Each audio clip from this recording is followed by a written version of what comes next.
Bienvenidos a esta última parte de la segunda sesión del día de nuestro encuentro de Yuste sobre la transición, en la que vamos a tener los dos últimos ponentes de esta visión sobre la cultura y la vida cotidiana en la España de la transición.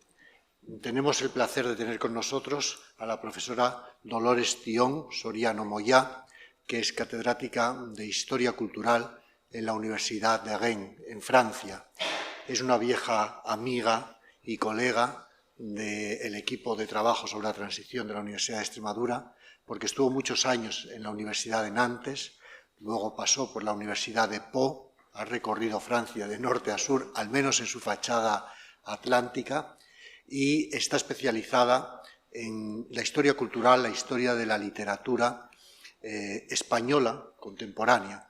Es autora de una cantidad de obras enormes. Ustedes, les recuerdo que tienen su biografía proporcionada por la Fundación Academia Europea e Iberoamericana de Yuste, y ahí podrán ver que ha hecho estudios sobre Ernesto Barc, un intelectual y propagandista de la modernidad. Fue publicado por el Instituto Gil Albert en 1998. También ha hecho, a mí me ha llamado particularmente la atención por la actualidad que tiene en España últimamente, varios epistolarios de Emilia Pardo Bazán en el 2003 y en el 2016. También tiene trabajos sobre un escritor extremeño bien conocido, Luis Landero. En fin, ha hecho una panoplia de estudios sobre el mundo contemporáneo y particularmente el tardofranquismo y la transición muy relevante, que es el que nos ha llevado a invitarla para hablar, para disertar hoy con nosotros sobre este tema de la literatura de la transición. Y ya sin más proemios, tienes la palabra, Dolores. Muchas gracias, Enrique, y muchas gracias al grupo de investigadores y profesores de esta universidad, a los que tanto cariño les tengo. Y sí, está apoyado. ¿Se oye? Me quito la mascarilla. Sí, disculpen un poco, estoy un poco afónica.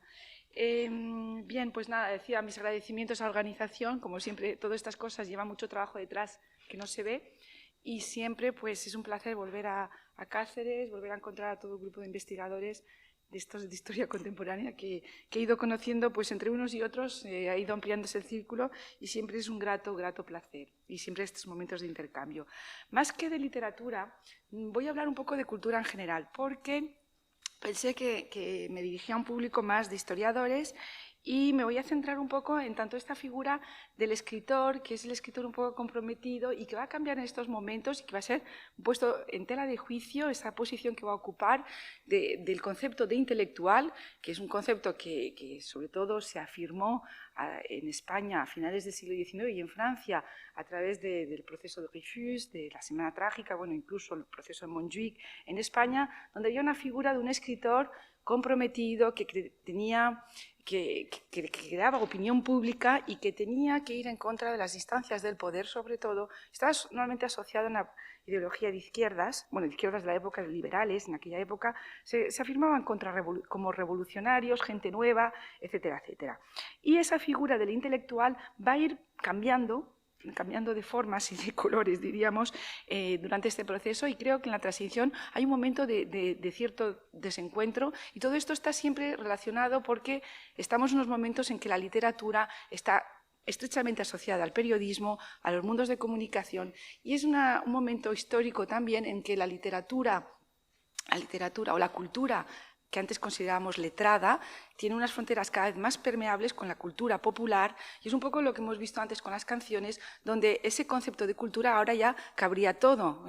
Bajo el concepto de cultura es un concepto que se ha vuelto tan amplio, y sobre todo en estos momentos de la transición, donde cabe pues esa canción conocida o poco conocida, cabe el cómic, cabe la moda, y ya llegamos a un momento que tendríamos que preguntarnos qué es cultura.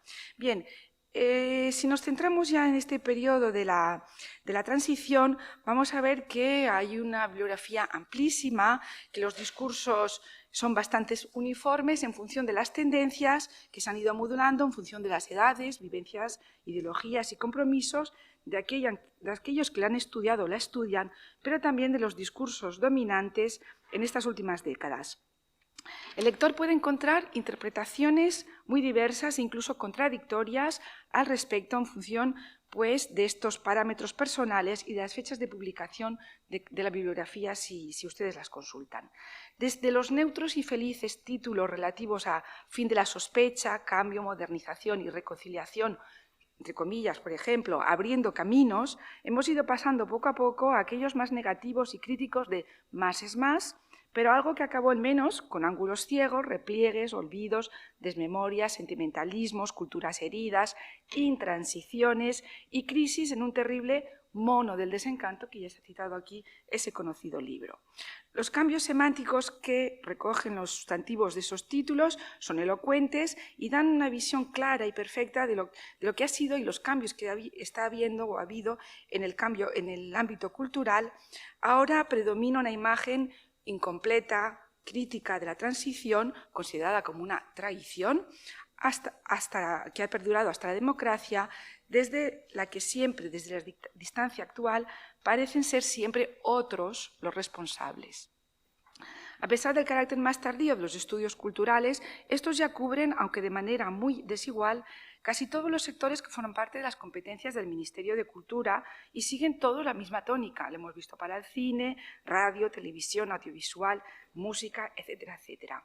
Aunque la construcción de un discurso conlleve cierta toma de posiciones determinadas, posturas o imposturas, conscientes o inconscientes, intentaremos en este trabajo adoptar la posición del observador para comprender aquel antes y aquel después de aquellas culturas y de ese ambiente intelectual, de la figura intelectual que les he comentado antes. Partiremos de la idea de que las letras siempre, y sobre todo la literatura, no es solo entretenimiento, como muchas veces se ha entendido. La literatura, a través de esos conscientes imaginarios, sirven para darnos referentes en la vida, nos sirven también para ordenar nuestro mundo, nuestra manera de ver el mundo y nuestra manera de ser y estar en el mundo.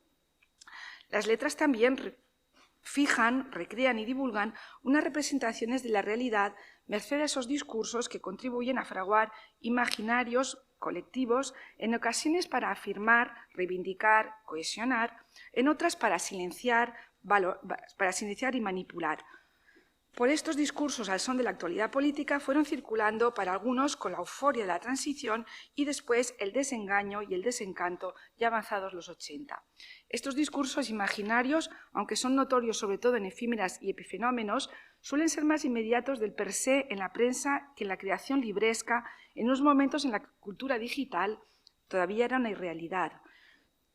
Recurriremos a una u otra en función de la demostración que queremos hacer, de la documentación que queremos presentar aquí. Reflexionar sobre la realidad cultural en un corte cronológico estrecho, como es el que aquí proponemos, de la transición, puede parecer artificial, pero consideramos que también es necesario antes de establecer evoluciones o involuciones de las contradicciones y paradojas de la transición y la consolidación de la democracia. Obvio es que si la historia de las fechas establecen coordenadas referenciales, en literatura, en cultura, podemos decir que las fechas son más señales o símbolos que realidades, porque no siempre son pertinentes ni suelen generar, salvo en casos de ruptura como fue la Guerra Civil, discontinuidades estéticas o abruptas de la noche a la mañana, y menos aún cuando se recurre a cortes de decenales, de 10 en 10 años, que tanto gustan en España.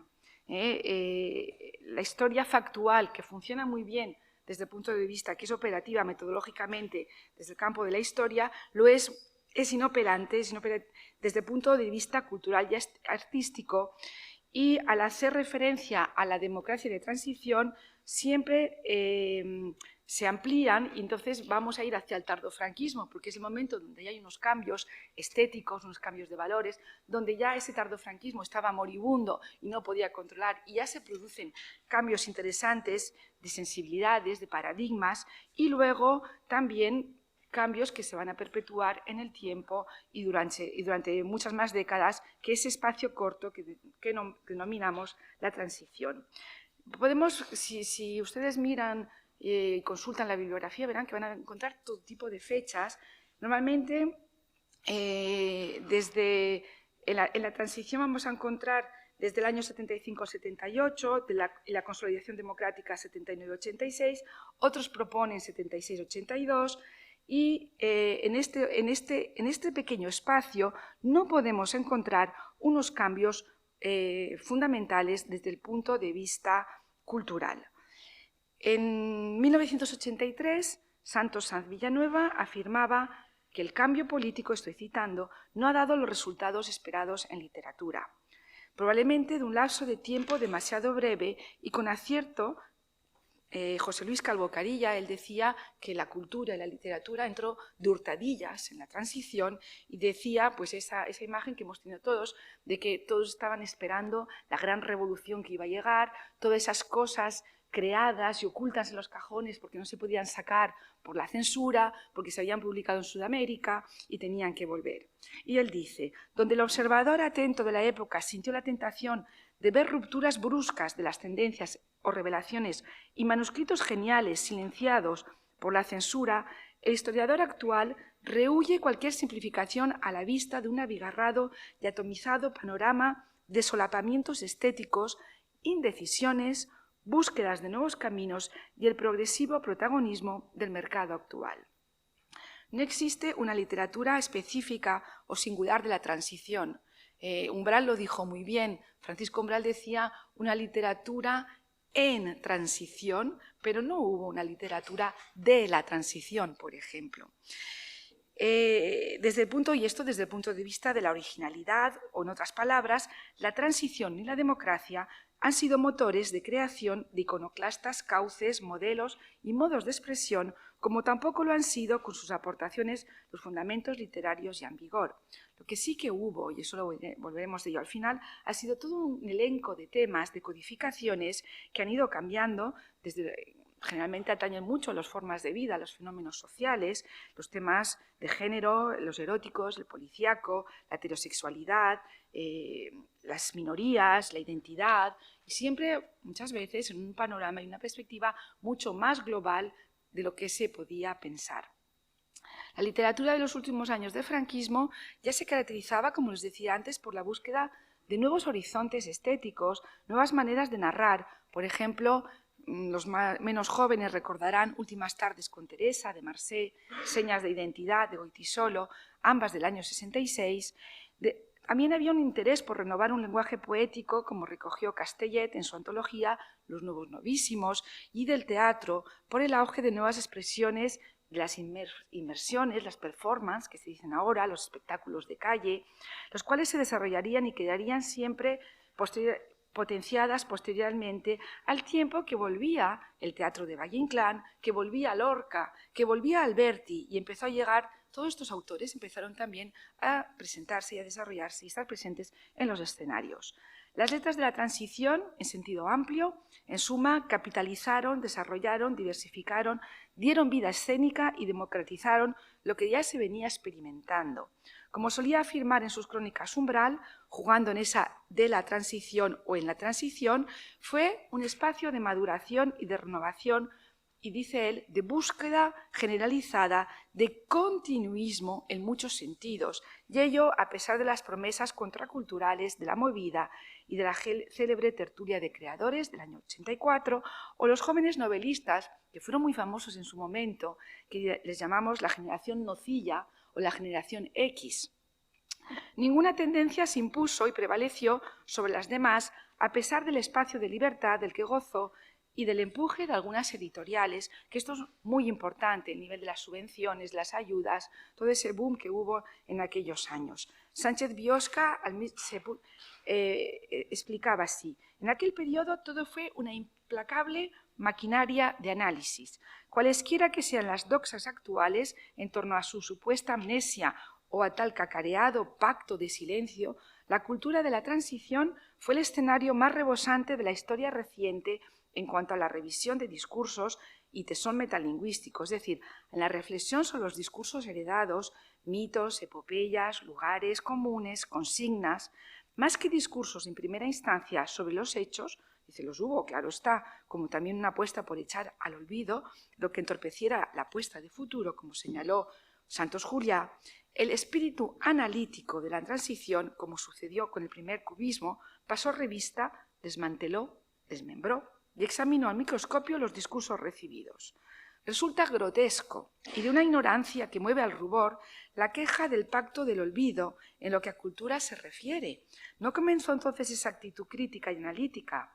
Aparte de las obras y creaciones literarias, por ejemplo, Crónica Sentimental de España y Canciones para después de una guerra, todos fueron, a su manera, discursos sobre discursos, revisión y análisis de los heredados del franquismo. Y en este sentido, bien pudieran responder al espíritu de la transición, sino porque se encontraban emocionalmente sin horizonte. En cualquiera de los ámbitos culturales, artísticos o intelectuales, la imagen de aquella España era la de un abigarrado caleidoscopio humano generacional que contribuyó, cito, a recuperar una cultura liberal y a incorporarla en los discursos de Occidente, según Sánchez Biosca, cada cual determinado por sus vivencias de la guerra civil y del franquismo, desde el testimonio, el recuerdo indirecto o directo y el compromiso revolucionario o en la lucha antifranquista y el arco iris de militancias políticas que condicionaron sobre la manera y las vivencias y percepciones de la cultura de los finales de los 70 hasta los 90. En el campo literario, por ejemplo, se podría agrupar las distintas personalidades que convivieron en este proceso de la transición y en la estabilización democrática de los 80 del modo siguiente. Conviven 4 generaciones, cohabitan personalidades, intereses y estéticas muy distintas. Por ejemplo, la generación de la guerra civil, que hubo que recuperar, Alberti, Zambrano, Celaya, Chacel, es decir, aquellos que habían estado en el exilio y que en el año 77 empezaron a llegar. Poetas como Guillén y Alberti, que murió en los años 80, y Zambrano, por ejemplo, que vuelve en el año 84. Conviven con los escritores del franquismo, con Cela, que estaba dentro, con Delibes, con Torrente Ballester, quien desde los años 60 empezó a cuestionar la guerra civil. Por ejemplo, yo de Delibes, como historiadores, les aconsejo que lean el disputado voto del señor Cayo, que es una relectura de la transición que no tiene desperdicio. Pero luego otras obras, como 5 horas con Mario, San Camilo 36, o por ejemplo, otros títulos que luego les citaré, que son muy bonitos de Delibes, donde va incluso a cuestionar la guerra civil, y es un libro hay libros más tardíos. O de Buero Vallejo, también siempre, como la Lucarna, a partir de sus recuerdos y experiencias. Estos escritores, ya hemos dicho 2, los de la guerra civil, los del franquismo, conviven en estos momentos con los del tardo franquismo, es decir, Umbral, Vázquez Montalbán, Pinilla, Castillo Puche, Martín Gaite, Sánchez Ferlosio. Todos ofrecen en los años 80 visiones muy diferenciales y personales de sus experiencias del tardofranquismo. Pensemos, por ejemplo, en Los alegres muchachos de Alfabara, que es una novela del año 87, en la que literariamente se da vida a los desajustes y el sentimiento de superioridad existentes entre las clases intelectuales catalanas y las clases obreras o charnegos de los años 70, pero también la atracción por el capitalismo, tan denostado después, que ya había despertado años antes. Conviven también con los escritores de la democracia, es decir, todos estos nuevos talentos que van emergiendo. Montero, Mariscal, jóvenes como Isaac Montero, Pájaros en la tormenta del año 84, Benet con Los rumosas lanzas, Eduardo Mendoza, El laberinto de las aceitunas, de la que no siempre se ha entendido la ironía y la parodia como visión crítica de la sociedad barceloní de la transición. Y también conviven con los jóvenes de la movida, un grupo de una generación que en los años 80 tiene apenas 20, 30 años, estos que les llamaba yo, que les decía la generación X, la generación nocilla, y estos jóvenes de la noche madrileña que recoge los delitos insignificantes de Álvaro Pombo. También las nuevas generaciones literarias, como Muñoz Molina, con Beatus Sile, Juan José Millás, con El desorden de tu nombre, Alonso de Santos, con La estanquera de Vallecas, Bajarse al Moro, la recomiendo, es una obra muy graciosa, que son obras cada vez más despolitizadas, o la concepción de una poesía como una reproducción lingüística de una experiencia que refleja una indudable actitud ética, por ejemplo, Gamoneda, Ángel Valente, y también otras poéticas y otras estéticas que ahora se llaman la estética de la vida cotidiana, como García Montero, que escribe poesías y dice: son las 3 de la tarde, estoy en la mesa camilla, voy a tomarme el café, punto final. Esa es su poesía. Es decir, algunos nombres vemos cómo se están mezclando, donde están reconstruyendo desde la evocación, lo elegíaco, el testimonio, la ironía, la experiencia, el desencanto, lo fragmentario, experiencias y valores del pasado y del presente inmediato. No existían en los 80 tendencias ni fronteras literarias, sino pluralidad y eclecticismo. En esa continuidad, los prestigiosos escritores del franquismo prosiguieron su camino y los que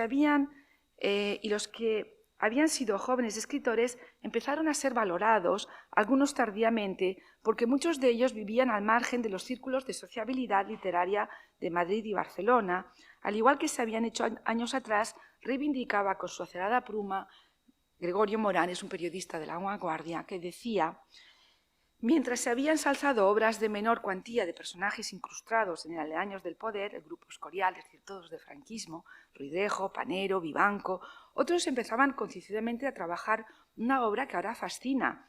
Es el caso de los poetas tan diferentes como Gamoneda, Álvarez Piñer, García Baena.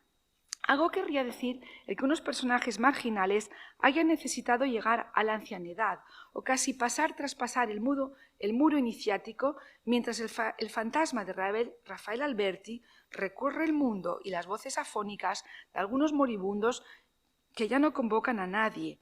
Para más de uno, la concesión del premio Nobel a Camilo José Cela en el año 89, brillante prosista sin duda, ha sido interpretada como la redención de las miserias históricas de un gremio que llegó a la transición hecho unos zorros. Las mismas agrupaciones se encuentran entre periodistas y universitarios y en todos los ámbitos se reconoce que no aparecieron ni creaciones ni publicaciones que supuestamente estaban en un cajón, como les decía antes, esperando esa liberación de la censura o la muerte del dictador.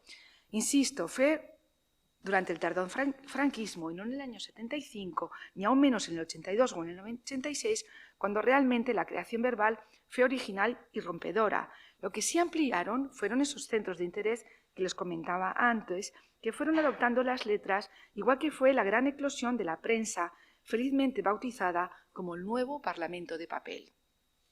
Siguiendo la tradición, la mayoría de los escritores eran periodistas, se consideraban intelectuales y algunos eran políticos, otros universitarios, de modo que todos actuaron como observadores y en mayor o menor grado comprometidos con la historia y la sociedad, o como agentes activos, esos intelectuales que ellos se querían afirmar, realizando ese papel y ocupando el espacio público. Los más jóvenes, que empiezan a publicar a partir de los años 80, establecen cierta distancia frente a la realidad política, y algunos que numerosos poetas se orientarán hacia el subjetivismo, la sentimentalidad, la identidad individual, lo cotidiano, pero otros a la recuperación de la memoria de la guerra civil, a modo de respuesta al desencanto, a la crisis, incluso a la negación de la transición. Es una visión de la guerra civil que en general, o del pasado inmediato, se suele vivir desde la sentimentalidad, el misterio, el mito, para expresar, como lo hizo Antonio Muñoz Molina en Beatus Ile, una novela que, como afirmaba Mayner, no es tanto una novela sobre la guerra civil como la dificultad de nuestras relaciones con la guerra civil.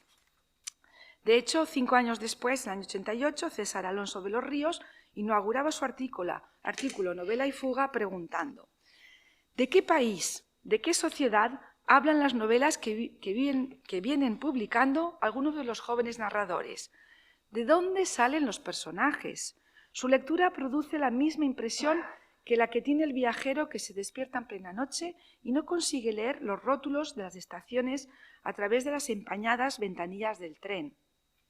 Son libros en los que el paisaje ha quedado cubierto por una nevada que ha borrado caminos, huellas, puntos de referencia. La historia misma ha sido desconsiderada en estas narraciones y los protagonistas se mueven en un espacio impersonal, descontextualizado, ahistórico. A mi entender, esta nueva narrativa es síntoma de una actitud que se repite en otros campos, el rechazo del pasado más inmediato por la vía cómoda y estéril del desconocimiento. Pero también habría que añadir a esto la mundialización, lo global, que llevó nuestra literatura por los caminos, nuestra cultura, por los caminos de la internacionalización.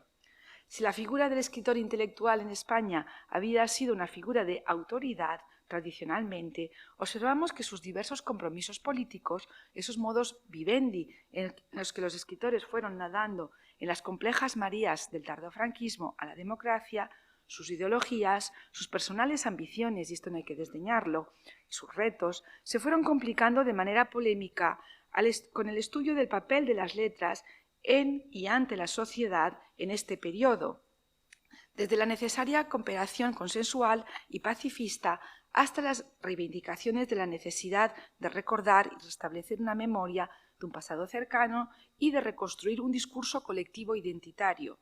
Cierto es que parte de la ciudadanía mostraba un irresponsable hartazgo y quiso encontrar unas letras, un medio de evasión, un medio que ellos quizás fue un poco más elitista, pero querían olvidar y querían descansar.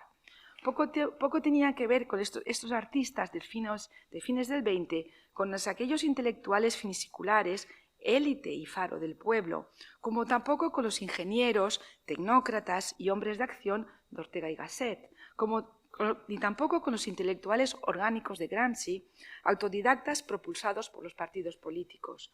Los escritores intelectuales de este periodo de la transición, que ocuparon la prensa, la plaza pública, complicaban la clasificación por el abanico de relaciones que mantenían con sus respectivas ideologías, aunque, como ha estudiado Juan P. Curt en Los intelectuales y la transición política, ejercieron una importante labor orientando y modelando el debate a través de las revistas políticas hasta el año 82 y sus respectivas adhesiones, disidencias ante la democracia, sobre todo cuando la encarnó la política socialista. Recordemos en este sentido que con la crisis económica desde finales de los 70, muchas revistas y editoriales independientes tuvieron que cerrar sus puertas. Se exigía de los órganos de la prensa la capacidad de adaptación a las cambiantes circunstancias, de lo cual nos ofrecen buen testimonio, por ejemplo, La Vanguardia de España, cuando recuperó su marbete original, La Vanguardia, en el año 78, y realizó su reconversión ideológica y política, tecnológica y empresarial. También es cierto que cada vez el público lector se concentró en unos periódicos cada vez de mayor tirada. Desaparecieron numerosas cabeceras y las ediciones de la tarde también desaparecieron, numerosas revistas culturales y cambiaron también los hábitos de lectura de un público cada vez más pendiente de la televisión y, ¿qué diríamos ahora?, de Internet, en una sociedad que se iba transformando rápidamente en una sociedad de masas. Según las cifras que aportaría Juan Francisco Fuentes, la tirada global se mantuvo prácticamente estancada hasta los años 80. Un periódico tenía una tirada de unos 2.700.000 ejemplares en el año 76, 2.800.000 en 1983, y poco a poco fueron bajando los ejemplares. Las cifras mejoraron sensiblemente en los años 90, 107 ejemplares cada 1.000 habitantes, pero no fue mucho más brillante la evolución del mercado editorial en esos años. La impresión que se tuvo en el año 81, cuando Leopoldo Calvo Sotelo entró en el Palacio de la Moncloa como nuevo presidente del gobierno, era que había muchos teléfonos y pocos libros, cosa o comentario que se podía hacer extensivo al conjunto del país. Los medios de comunicación, desde la libertad de expresión del 78, las políticas culturales autonómicas, el desarrollo tecnológico e informático, el desarrollo del sector privado, la concentración empresarial en edición y comunicación, sometiendo la creación y la información a criterios de rentabilidad y competitividad, influyeron profundamente en el papel que la cultura y las letras ejercieron en y ante la sociedad y del mismo modo en sus protagonistas. En mayo de 1980, Francisco Umbral, con su habitual sarcasmo y la superficialidad o rapidez que le imponía la columna, clasificaba 3 tipos de intelectuales en una mezcolanza de políticos, poetas, filósofos, periodistas, entre otros oficios, de modo que el intelectual se convierte en un concepto vago, un saco roto en el que todo cabe, una figura pública siguiendo las pautas de Amando de Miguel en Los intelectuales bonitos del año 80 y los dilatados criterios del compromiso político. Según Umbral, decía: Hay varios grupos. En primer lugar, los sartrianos, los que proceden del filósofo Sartre. Decía, por extensión, a todos los que de alguna forma política participan en algún compromiso de derechas o izquierdas. Fíjese que ya no es aquel que va contra el poder porque hay que cambiar o hay que luchar por la libertad, sino de derechas o izquierdas, ejercido incluso a veces como falta de compromiso. Así, y él cita, Aranguren, Fernando Savater, Ramón Tamames, Tierno, Buero, Delibes, Cela o el propio Amando de Miguel. Aranguren, hasta la infancia recuperada y barbuda, y Revolté, de Fernando Savater, son la consecuencia última, la encarnación desencarnada de aquel Sartre, el hombre que ha encarnado al siglo mismo, con lo que el siglo tiene de bizco, ateo y existencial. Según él, hay otro segundo grupo de intelectuales que él les llama los parnasianos. Para los más jóvenes, los parnasianos son esa estética del fin de siglo, que son los decadentistas, simbolistas. Recuerden un poco la figura de Rubén Darío, Verlaine, Juan Ramón Jiménez, todos estos. Y Umbral decía, en esta época también hay intelectuales parnasianos porque pasan. Parnasianos porque pasan. A quienes han huido del presente para refugiarse en la historia, o han huido de la historia para refugiarse en la cultura, o han huido de la cultura para refugiarse en Malasaña. Entre ellos, Sánchez Dragó, Álvaro Pombo, Pérez Gimferrer y todos los retronovísimos Tomás Venecianos, Villena helenizantes y otros atletas líricos, todos elitistas. Vendrían a ser una nueva gauche divine en las letras, huidos todos de la historia, en palabras de Umbral, una dorada vasca intelectual, que han elegido el pastiche como salvación, la bibliografía como creación, la estética como ética, solo vinculados al siglo por algún sobre remoto con el sueldo de la televisión española, que están poniendo el folclore, papeles pintados y una variedad de tintanlux a nuestra permanente transición política. Luego queda un tercer grupo de intelectuales, según él, que es los que están en la lista de espera. Son aquellos que han perdido el avión o no saben qué avión coger, ni a dónde ir, ni si tienen billete para el avión, ni siquiera si está abierto o en huelga el bar del aeropuerto. Entre ellos, Fernando Arrabal, Jiménez Los Santos, Emilio Romero, Juan Goytisolo, Semprún Calvo Serer. Este ecléctico, abigarrado listado de nombres y de grupos, cuyo único vector fue estar en la oposición durante el franquismo, en la lucha por la libertad, la exaltación más o menos abierta de los valores democráticos, la elaboración y difusión de sus respectivos símbolos, con los que más o menos deficitariamente se fue tejiendo aquella red de la cultura de la democracia, aunque fuera como cultura que al modo ilustrado tenía que educar, socializar, crear conciencia de ciudadanía e incluso identidades nacionales. Así es como la ve Umbral. Obsérvese que en el paradigma umbraliano del intelectual faltan muchos nombres de otras figuras y creadores de opinión en el espacio público, pero otros, él mismo, responden ya a esa imagen del intelectual periodista y del escritor convertido en un personaje, ante todo, mediático. Los más jóvenes lo recordarán, los jóvenes no sé si saben siquiera si es Umbral. Este personaje mediático o nuevo intelectual, cuya imagen pública se sobrevalora por encima del talento y de la originalidad creativa, es lo que Gregorio Morán denominaba ya en el año 73 el intelectual animador, la de los consejeros amables, gestores y tertulianos, y en eso creo que siguen persistiendo mucho en la televisión actual y por los medios, las redes sociales e Internet. Decía Umbral que en ocasiones eran sobre todo ágrafos, es decir, que no habían escrito una línea, y que el nombre del consenso y de la estabilidad se convirtieron en mero eco de la cultura estatal, en intelectuales que habían perdido su capacidad crítica, que ya no estaban en la oposición, ni eran guías, ni espirituales, ni faros de nadie. Y como decíamos, y ahora podríamos ir a otro tipo que ha emergido después, que ya es el intelectual experto. Ya no se llama el intelectual, ahora un intelectual que tiene que opinar se llama el experto de turno. Como decíamos, faltaban algunos, en especial los irreverentes de las izquierdas heterodoxas que intentaron crear o influir en la opinión pública, pero ya no como voz del pueblo, desde posiciones populistas, sino que gustaban decir ahora caminando juntos a la ciudadanía.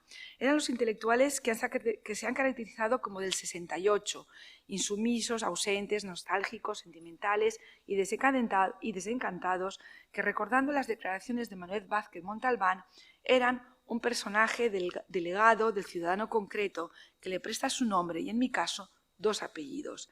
En especial cuando analizaba el papel de este intelectual, recogiendo las palabras de su título, la literatura en la construcción de la ciudad democrática, constructor y deconstructor, viajero hacia o fugitivo de.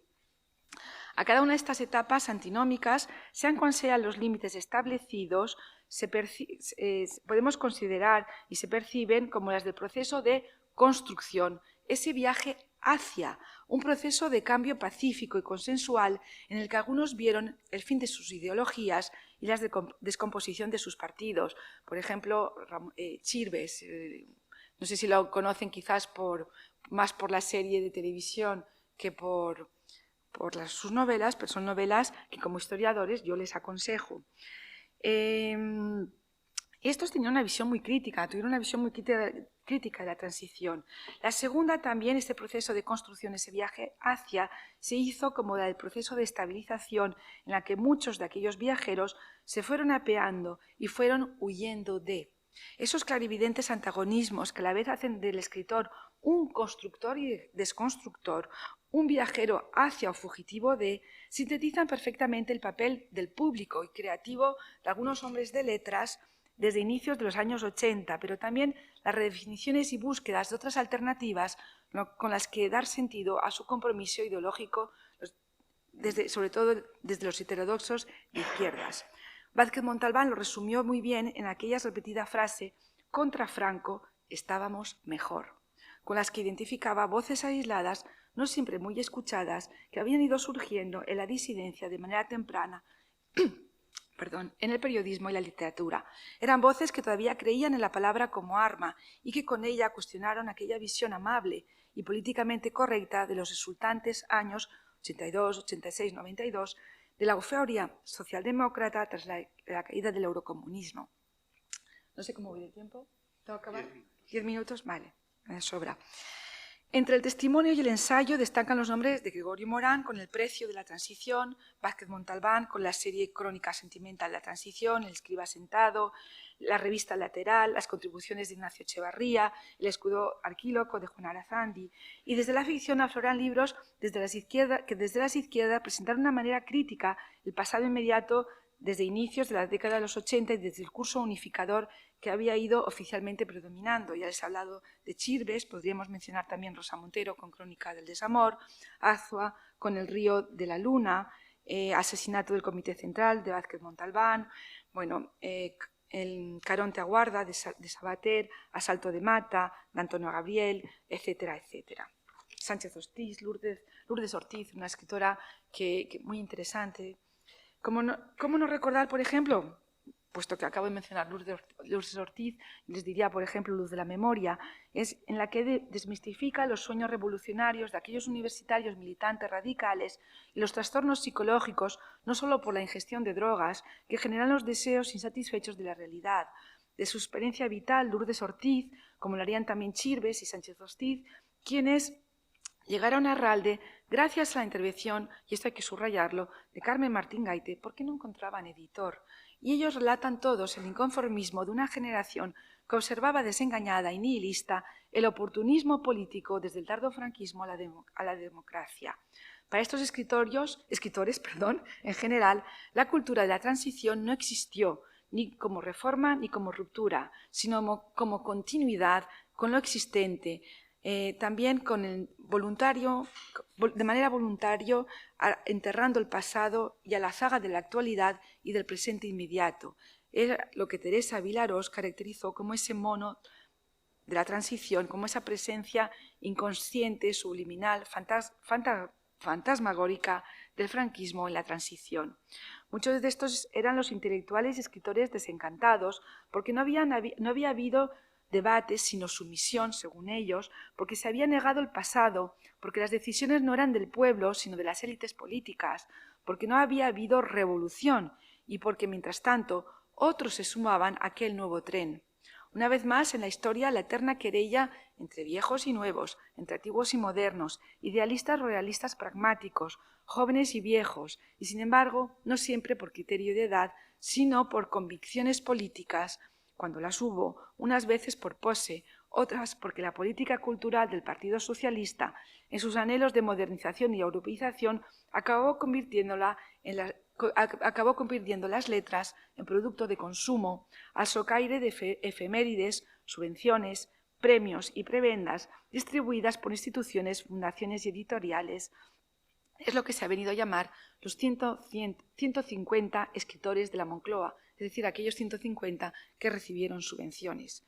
Recordemos a este propósito los dispendios fastuosos que, si bien en los 80 contribuyeron con homenajes y celebraciones a crear identidad en las autonomías y en la valorización del pensamiento liberal, la ILE, es decir, la Ilustración Libre de Enseñanza, y de figuras tan estratégicas como los intelectuales de la Segunda República, los escritores del 98, los del exilio del 27, o sea, restablecer los lazos con la cultura del pasado para legitimar el presente, pero también la sobrevaloración de las producciones de la movida, protagonistas de primera plana y nuevas figuras de la intelectualidad de escaparate en muchas ocasiones. Almodóvar lo dijo bien, no analizaban, ellos vivían. Procesos de domesticación, banalización de contenidos y de generosas subvenciones, premios, bolos, cócteles y honores para los que acudían mohínes al redil, según Antonio Orihuela, un defensor de la contracultura. Según él, el consenso político se apropia de la cultura demandando de ella la construcción de un imaginario de clase media, de donde han desaparecido las contradicciones de clase, las relaciones de explotación y los efectos de precariedad, la pobreza o la marginalidad, y por consiguiente, quien problematice la vida, critique o combate o intente desmontar lo existente, será expulsado de la cultura, en tanto no responde a los parámetros que el Estado ha establecido sobre lo que va a ser la cultura oficial. En el triunfo de lo aséptico, lo predecible, lo simprón, en un ambiente de feliz europeísmo democrático que lo inunda todo. En los años 80 había a toda costa que modernizar España, incluso recuperando nuestras estereotipadas esencias, lo más popular e incluso lo kitsch de nuestra cultura, al punto que, como afirmaba Chirves, a través de los productos culturales se logró superponer el relato público a la sensibilidad privada. El hedonismo, lo efímero, el hiperrealismo, lo moderno, lo disidente, el pop art, el icono, lo posmoderno, hicieron de las letras y de la cultura una actitud y una manera de estar en la nueva sociedad.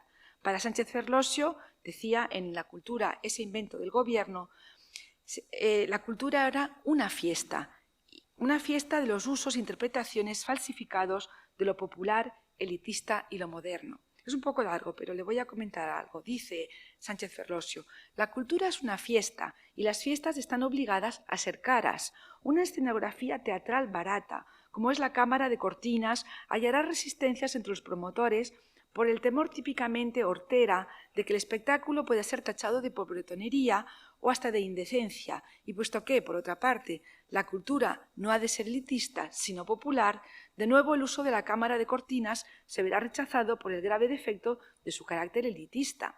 De modo, pues, que la cámara de cortinas, el más espléndido invento formal de la antigua vanguardia, por el doblado achaque de no ser ni popular ni cara, sino por el contrario barata y elitista, se verá repudiada por los actuales promotores culturales como algo doblemente indeseable, constituyéndose incluso en paradigma de lo que según ellos no hay que hacer.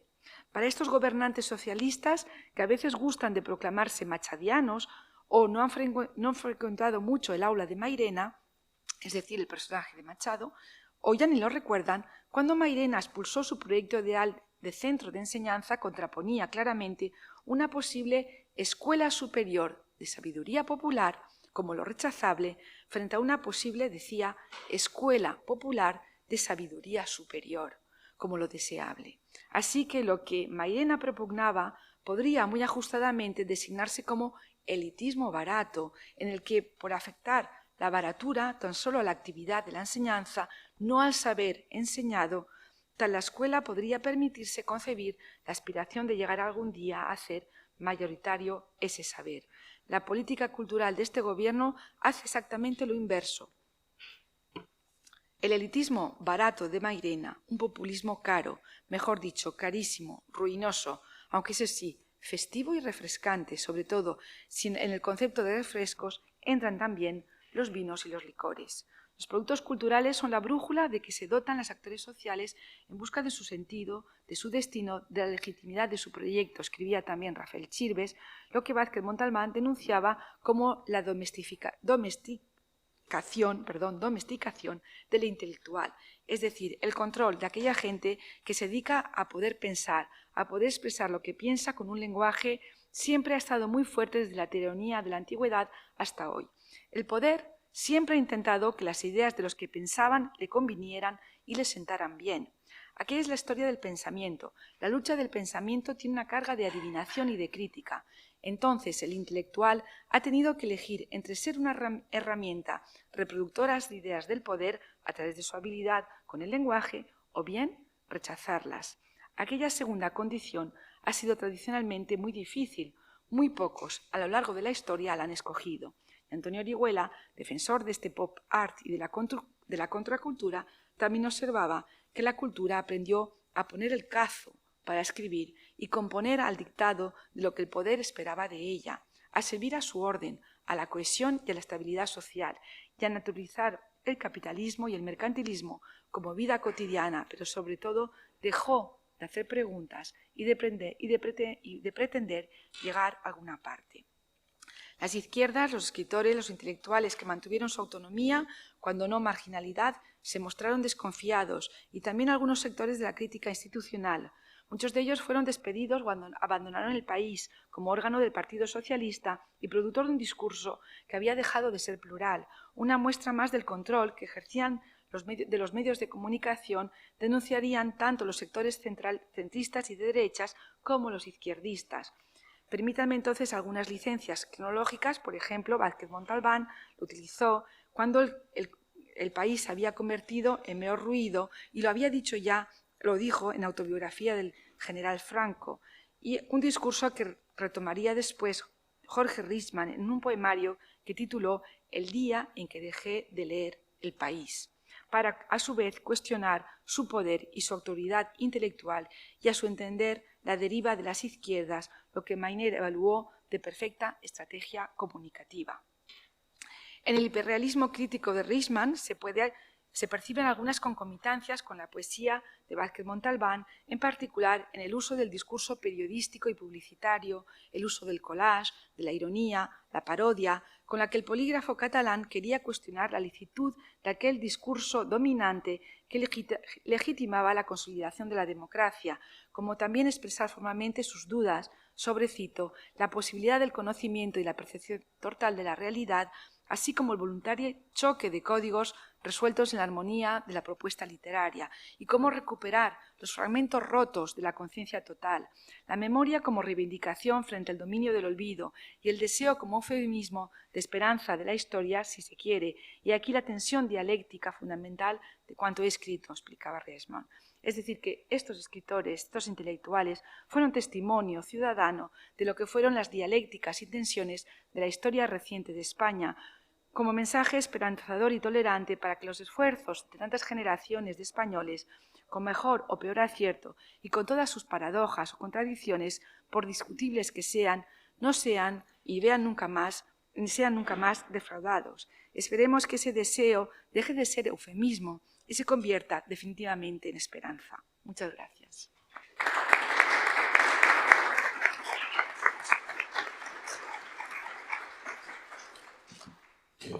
Muchas gracias, profesora Tión.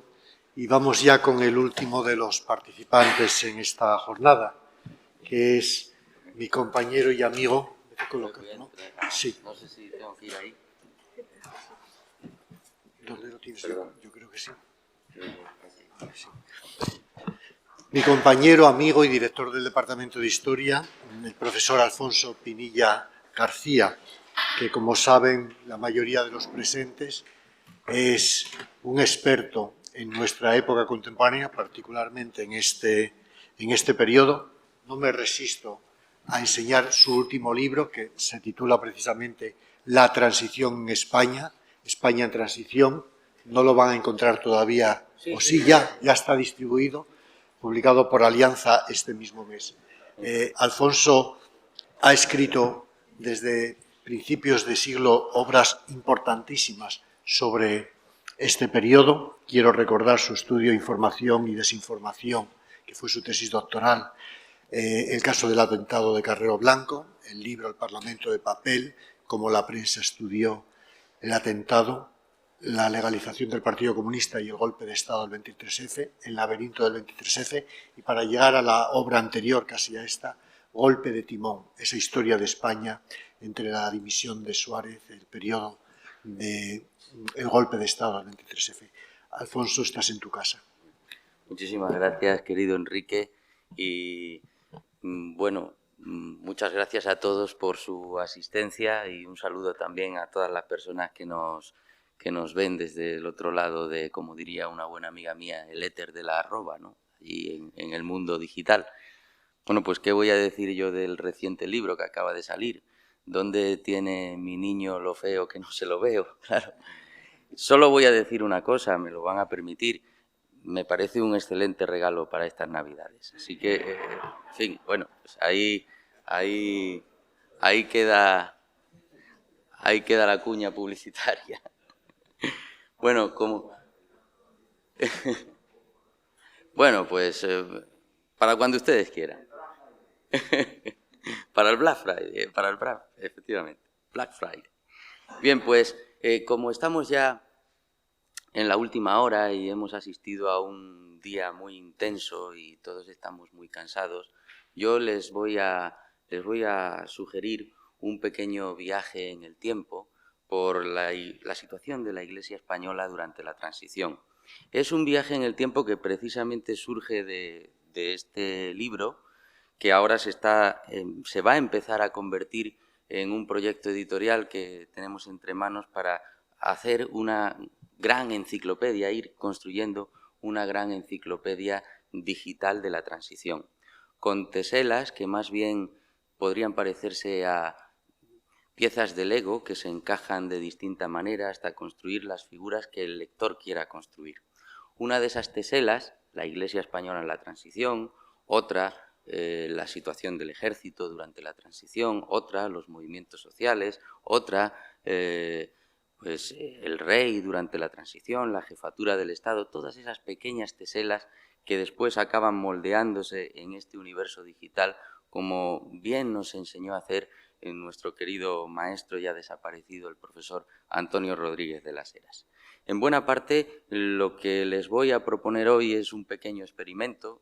Yo lo llamo digitácora porque es un cuaderno de bitácora en pleno viaje por el tiempo, y como todo cuaderno de bitácora, pues en él se apuntan las incidencias del viaje.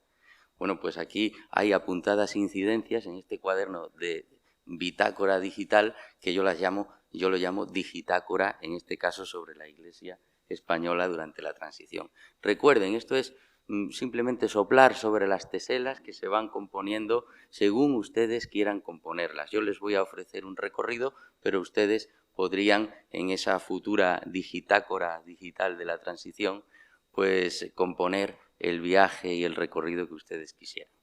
Hay puertas abiertas ahí, convertidas en manos ahí, como ustedes ven en el texto, que son las palabras subrayadas, y es muy intuitivo navegar por cualquier digitácora porque lo hacemos todos los días en Internet con los links, o sea que no hay problema. Bueno, vamos a comenzar soplando sobre nuestras primeras teselas para abordar las cuestiones fundamentales de este brevísimo viaje en el tiempo, porque no quiero cansarles, que terminará con el que terminará la jornada de hoy. En buena parte, el profesor Rafael Quirosa ha puesto sobre la mesa los aspectos fundamentales que yo voy a desarrollar, a ampliar un poquito más a lo largo de estos minutos. Él ha puesto de manifiesto la importancia, por ejemplo, del Concilio Vaticano II y esa actitud progresiva de la Iglesia de alejamiento con respecto a la dictadura. Yo les propongo ahí una serie de caminos que vamos a recorrer brevemente. Por un lado, los cambios que acaecen no solo en la Iglesia española, sino en la Iglesia a nivel mundial, en el catolicismo, sobre todo a partir de mediados de los años 60. Esa es una fecha clave. El Concilio Vaticano II se desarrolla entre el 62 y en el 65. Pero no conviene olvidar al mismo tiempo otro recorrido que ahí les propongo por dos personajes interesantísimos sin los cuales no hubiese sido posible esta Iglesia en transición que se desarrolla durante la transición hacia la democracia, que ahora se los presentaré brevemente, y lo bueno que tiene la Digitácora es que podemos incluir en ella vídeos, manifestaciones incluso radiofónicas de estos personajes, y precisamente estamos construyendo todo eso en este proyecto editorial que les he puesto de manifiesto anteriormente. Pero al mismo tiempo que existen estos personajes importantes, no debemos olvidar dos fenómenos que se producen durante estos años 60, 70 en España y también en la Iglesia española de esos años. Por un lado, la renovación generacional, que a todo nivel tiene lugar en la sociedad española, pero que también, por supuesto, se da en la Iglesia, por un lado, y el proceso de secularización progresiva que tiene lugar también en la sociedad y que, por supuesto, como veremos, afectará a la Iglesia. Para terminar con tres últimos breves recorridos que vamos a hacer por las pruebas de ese alejamiento. Los historiadores no solo tenemos que desarrollar hipótesis y teorías y argumentaciones con respecto al pasado, sino que hay que probarlas. Lo que no está escrito no está en el mundo, y ya decían los clásicos que la verdad es la facticidad. Pues bien, a lo largo de todos, sobre todo de la segunda mitad, pero podríamos decir de todos los años 60, y en buena parte en la primera mitad de los años 70, se producen una serie de episodios, una serie de acontecimientos que ponen de manifiesto ese alejamiento progresivo de la Iglesia con respecto a la dictadura. Ojo que digo alejamiento progresivo, porque no diré nunca ruptura, porque no se produce una ruptura, dado que hay que tener en cuenta, como bien dijo el profesor Quirosa esta mañana, que la Iglesia, como toda organización, es un todo complejo. Hay grados, hay distintas inquietudes dentro de la Iglesia, no toda la jerarquía está dispuesta no a romper, sino a alejarse del régimen, no todas las bases están dispuestas a hacerlo. Por lo tanto, desde esa complejidad y asumiendo esa complejidad, quiero que entiendan estas reflexiones que vamos a hacer aquí esta tarde. Y por último, abordaremos las respuestas del régimen a ese alejamiento progresivo. Recuerden ustedes que una de las bases, de los pilares fundamentales del régimen franquista, era la Iglesia junto al Ejército y al Partido Único, el Movimiento Nacional, y cuando un pilar se tambalea, la propia supervivencia del régimen corre peligro, y entonces habrá una respuesta ambivalente que veremos. Y por último, la consecuencia final ya establecida y por ustedes sabida de sobra, que es el alejamiento y la progresiva apuesta clarísima de la Iglesia por la democracia. Pero vamos a repasar brevemente esos cambios que, como digo, siempre en las Digitácora hay texto e imagen. Y como digo, puede haber vídeo y puede haber muchas otras cosas. Pero que básicamente esos cambios que se producen en la Iglesia a nivel mundial en los años 60 tienen que ver con esa doctrina cada vez más social del catolicismo, que tiene que ver con lo expuesto y defendido por el Concilio Vaticano II entre 1962 y 1965. Una apuesta por las libertades individuales, por los derechos del hombre, una apuesta evidente por la igualdad de derecho, por, en definitiva, una apuesta hacia la democracia, un camino, emprendiendo claramente el camino la Iglesia hacia la democracia, poniendo la proa hacia la democratización en todos aquellos países donde la Iglesia vivía constreñida o vivía bajo o en el entorno de una dictadura. Ese será, y no voy, como digo, a profundizar más porque tampoco son horas, vamos a hacer un camino rápido, el contexto en el que la Iglesia española va a empezar a mutar a nivel discursivo, a nivel de actitudes, y ese pilar, uno de los tres en los que se asentaba el régimen, empieza no a quebrarse, pero sí a tambalearse de manera cada vez más importante. Y ese fenómeno de tambaleo progresivo de ese pilar y de alejamiento cada vez más evidente tiene que ver con la gestión, con la actitud y la apuesta, muchas veces política, de estos dos personajes muy interesantes.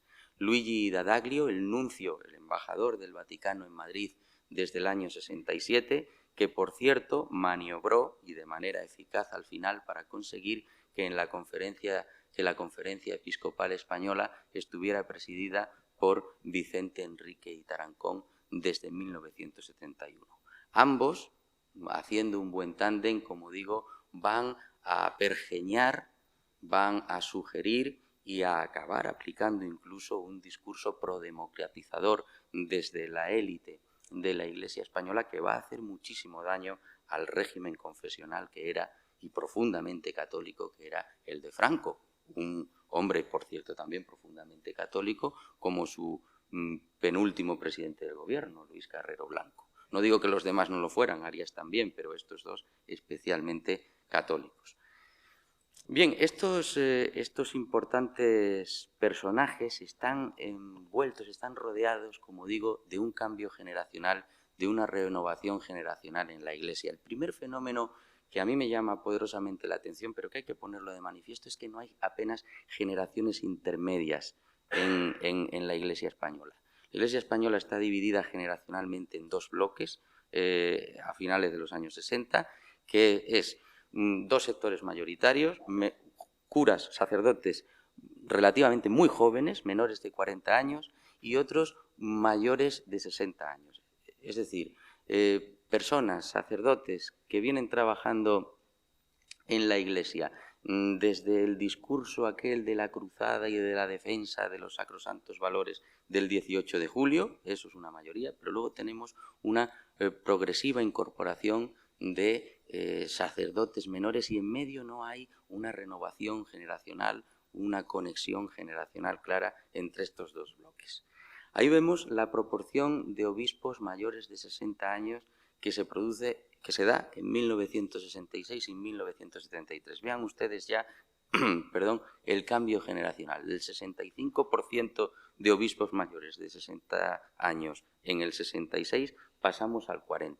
Esa renovación generacional que se estaba dando, que se daba ya en la sociedad española y que es una de las causas de la transición, pues ya también se da en uno de esos pilares del régimen que se tambalea, que es la Iglesia Católica. Pero es que toda esa renovación generacional se produce en medio de un proceso progresivo de secularización en la sociedad española que acaba afectando a la propia Iglesia Católica, como no podía ser de otra manera, en tres aspectos fundamentales.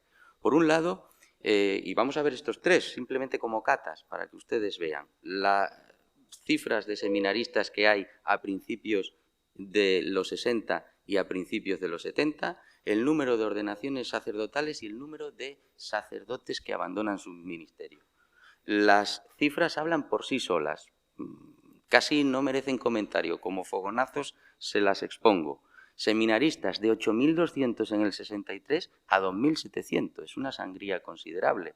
Pero es que si vamos a las ordenaciones sacerdotales, tenemos nada más y nada menos que un descenso aún más brutal de los 6.800 sacerdotes que se ordenan en el 65 y casi 5 años después ya solo tenemos 300. Lo cual, si a todo ello añadimos el número de abandonos de sacerdotes, tenemos también una cifra pues, que habla por sí misma. 167 sacerdotes abandonaron su ministerio en el 63 y la cifra sube, fíjense ustedes, a 3.700 en 1970. Queda probado, por tanto, es evidente cómo el proceso de secularización está produciendo una sangría en la propia Iglesia Católica. Vamos a seguir avanzando por nuestros caminos y vámonos ya a un elemento que sí quiero mostrarles, no deteniéndome demasiado, pero sí en sus aspectos principales, que es ese proceso que se ve de alejamiento cada vez mayor a través de una serie de eventos, de acontecimientos, de manifestaciones, de hechos que se producen desde los años 60 y hasta mediados, yo he cortado ahí la serie, en 1974, pero que cada uno de estos episodios añade una gotita de tensión al conflicto entre dictadura e Iglesia y, por supuesto, pone de manifiesto que el pilar se tambalea cada vez con más intensidad. 1961, por ejemplo, una carta de sacerdotes vascos. Además, los problemas casi siempre van a venir de sacerdotes de vascos, catalanes. Ahí el problema nacionalista también estaba entrelazándose con estas cuestiones. Y ahí tenemos que en mayo del 61 tienen a esos casi 300, más de 300 sacerdotes vascos que publican una carta y fíjense la frase que destaco: condenamos a este régimen o criticamos, porque todo esto en medio de críticas, no condenas evidentes, a un régimen que reprime las características étnicas, lingüísticas y sociales del País Vasco. Eso en 1961. Pero es que tenemos un episodio también que generó una considerable tensión 3 años después, que es la expulsión del abad de Montserrat, Aureli Escarret, en el año 1964 por haber hecho unas declaraciones en el periódico francés Le Monde que ponían de manifiesto, denunciaban, criticaban la falta, la ausencia de libertades en España. Este acontecimiento merece ser tratado con lupa porque no solo las declaraciones de Escarret le llevan al exilio, el gobierno, la dictadura presiona a la Iglesia para que lo expulse, al final esa expulsión se produce, sino que también, al parecer, y esto habría que estudiarlo con más detención, por eso soy cauto en mis afirmaciones en este sentido, Aureli Escarret curiosamente pregonaba y quería las libertades en España, pero se comportaba, al parecer, de manera muy autoritaria en su abadía, y muchos de los monjes que habitaban su abadía habían mostrado su manifiesto rechazo a las actitudes de Escarret, y por eso también hay alguna literatura por ahí que lo pone de manifiesto, esa fue una de las causas de su expulsión. Pero con todo, aunque esa fuera probablemente, pongámoslo así, la causa fundamental de su expulsión, el detonante, desde luego, fue esas declaraciones al diario Le Monde. Junto a esas cuestiones no debemos olvidar la colaboración que en sus inicios y desde sus inicios una parte del clero vasco, una parte de la Iglesia vasca tiene y desarrolla con la banda terrorista ETA cuando ésta está germinando. Ahí establezco 2 fechas interesantes. Por ejemplo, en el año 66 está documentado la 5ª asamblea de ETA se reúne en 2 enclaves eclesiásticos, la Casa Rural de Gaztelu y la residencia veraniega de los jesuitas en Guetaria. Es decir, la Iglesia daba cobertura, daba cobijo a los etarras para reunirse en sus respectivas asambleas, en este caso la 5ª asamblea. Pero es que tenemos que 3 años después, ahí tienen la detención del vicario general de la diócesis y de otros 6 sacerdotes porque son acusados de la colaboración con ETA. Y enseguida el entonces obispo de Bilbao, que acabaría siendo trasladado poco después a Granada, creo recordar, el obispo José María Cirarda, actúa con equidistancia ante esa situación y afirma que condena la violencia, venga de donde venga, es decir, tanto de ETA como desde la dictadura que también está reprimiendo. Por lo tanto, vean ustedes la actitud en este sentido del clero vasco que, desde luego, desnorta al propio régimen, le queda estupefacto porque ha sido una institución muy bien tratada durante la dictadura, salvada de las hordas rojas en términos franquistas, y entonces ahora, ¿qué está ocurriendo? Los últimos, hay un par de cuestiones que sí me parecen muy importantes. Cuando nada más llegar Tarancón a la presidencia de la Conferencia Episcopal, convoca una asamblea conjunta de obispos y sacerdotes, y ahí ya ven ustedes la complejidad de la organización. 137 votos a favor y 78 en contra, y por lo tanto sale una resolución que defiende la reconciliación entre los españoles y en la que la Iglesia pide perdón por los desmanes cometidos durante la Guerra Civil. pide perdón por no haber servido como verdaderos ministros de reconciliación entre los españoles tras una guerra entre hermanos. En primer lugar, esa votación pone de manifiesto que no toda la Iglesia empezaba a alejarse del régimen, evidentemente, aunque la apuesta desde la presidencia sí era esa. Y en segundo lugar, a mí esta declaración me parece importantísima porque es un misil lanzado a la línea de flotación del discurso de legitimidad del régimen basado en la victoria. Todo régimen político busca en un hito del pasado, en un acontecimiento del pasado, su justificación en el presente. Y el discurso legitimador por antonomasia de la dictadura fue la victoria en la guerra civil. Hemos ganado una guerra y merecemos gobernar y ocupar esta poltrona. Sin embargo, durante la transición política hacia la democracia, como ocurre cada vez que se cambia cualquier régimen político, empieza a debatirse sobre la memoria.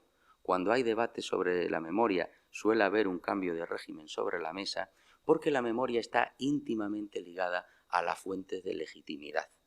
Memoria, legitimidad y cambio de régimen. Y eso es lo que ocurrió en la transición. Se cambió el discurso de la victoria por el discurso de la reconciliación. Y como bien ha mostrado el profesor Rubio en su intervención, a la que no he podido asistir en toda su extensión, pero sí al principio, claro, la memoria de la guerra civil durante la transición estuvo plagada de esos olvidos conscientes llenos de memoria. No hablemos de aquello que puede enfrentarnos. Era el discurso de la reconciliación alejado del discurso de la victoria. La reconciliación sustituyendo a la victoria. Dos memorias enfrentadas y, por tanto, un cambio de régimen en ciernes. Mañana podemos hablar de memoria y de cambios de régimen sobre la mesa cuando analicemos la situación de la actual democracia española. Pero eso será mañana. A mí me parece importante esta declaración de la Asamblea Conjunta porque, como digo, es un ataque al discurso legitimador del régimen franquista. Victoria por reconciliación. Y por último, cuando, no sé si decir, se quita la careta claramente la Iglesia, no sería para tanto, porque esto siempre se hace en medio de expresiones muy ambiguas, pero hay un documento muy importante en el año 73 de la Conferencia Episcopal Española titulada La Iglesia y la comunidad política, donde se defiende explícitamente la necesidad de aceptar, de asumir el pluralismo ideológico en el sistema político, donde se apuesta claramente, como hacía el Concilio Vaticano II, por la defensa de los derechos humanos y donde, cuidado ya, se pone en duda el concordato. No queremos tutelas del Estado, hay que separar Iglesia y Estado en mutuo respeto, evidentemente. Y vean ustedes de nuevo ahí la división. Aquí no hay unanimidad. Digamos que el pasado no terminaba de morir y el presente tampoco terminaba de nacer. Ahí tienen 20 obispos que se opusieron a esa declaración, lo cual rompe la posible imagen idílica y monolítica que a veces se nos ha trasladado de la Iglesia en contra de Franco continuamente durante la transición. Todos estos datos que he puesto a propósito en la digitácora demuestran ese matiz. Y por último, claro, el gran acontecimiento que eleva al máximo la tensión entre el régimen y la Iglesia es el famoso caso Añoveros. El obispo Añoveros, que en 1974 emite y distribuye una carta que es leída en algunas, no todas, en la mayoría de las diócesis, de las iglesias de la diócesis de Bilbao, que no es una carta de un nacionalista, no es un discurso nacionalista puro y duro, pero que sí, pues bueno, defiende la especificidad y los derechos culturales de los vascos. Si uno lee la carta y observa la reacción del régimen, puede pensar, hombre, no es para tanto. Pero habida cuenta de todas estas teselas de tensión que hemos visto anteriormente, uno se da cuenta que el vaso estaba casi a punto de rebosar y la respuesta del régimen es desconocida y muy brutal hasta ese momento, que es arrestar al obispo Añoveros e incluso con la pretensión de expulsarlo de España. Pero es que aquí ya desenvaina su espada también dialéctica y divina, podríamos decir, la Conferencia Episcopal, porque el comunicado que emite ante esa actitud del régimen es tremenda, incluso amenazando con la propia excomunión de Franco apoyada por el Vaticano, como no podía ser de otra manera. Las espadas no terminan chocando, todos envainan sus respectivas armas, deciden contemporizar en ese momento, pero las heridas ya estaban abiertas. Añoveros emite un comunicado muy tibio, las aguas parecen calmarse, pero las aguas ya se habían separado clarísimamente y la herida ya realmente estaba abierta. Termino este breve recorrido por la situación de la Iglesia y la evolución de la Iglesia española en la transición. Bueno, sí, esta cuestión era interesante, sí. Esto no quería ponerlo, no quería olvidarlo porque el profesor Quirosa aludió a ello y me parece muy interesante. Fíjense ustedes en esta interesantísima encuesta sobre simpatías ideológicas. En 1977, entre el clero regular, 15.000 sacerdotes que opinan de esta manera. El 11% a favor de la Falange, el 2,4% partidario de la Falange. Las proporciones tampoco quiero que nos digan mucho, porque siempre las encuestas en épocas dictatoriales son dudosas, pero fíjense ustedes el pluralismo ideológico entre los sacerdotes. Falange, continuismo, conservación de la dictadura, pero también socialismo, monarquía constitucional, republicanismo, hasta anarquismo incluso, en un porcentaje muy escaso. Pero claro, no podemos olvidar, menos mal que la digitácora me lo ha recordado, estaba yo navegando a ciegas en ese momento, no podemos olvidar el compromiso, la actuación importantísima de un sector, sobre todo de base, del mundo católico con la progresiva organización de la oposición política al régimen durante los 60 y 70. Y aludo otra vez a los comentarios de Rafael Quirosa esta mañana. Todas esas organizaciones son de raíz católica. La Hermandad Obrera de Acción Católica, la Vanguardia Obrera Católica, las Juventudes Obreras Católicas e incluso la participación del mundo católico en el surgimiento de los sindicatos que después serán fundamentales en la transición y en la democracia, las comisiones obreras, la UGT y de algunas otras organizaciones ligadas a la movilización estudiantil, como el famoso el Felipe, ¿no? El Frente de Liberación Popular.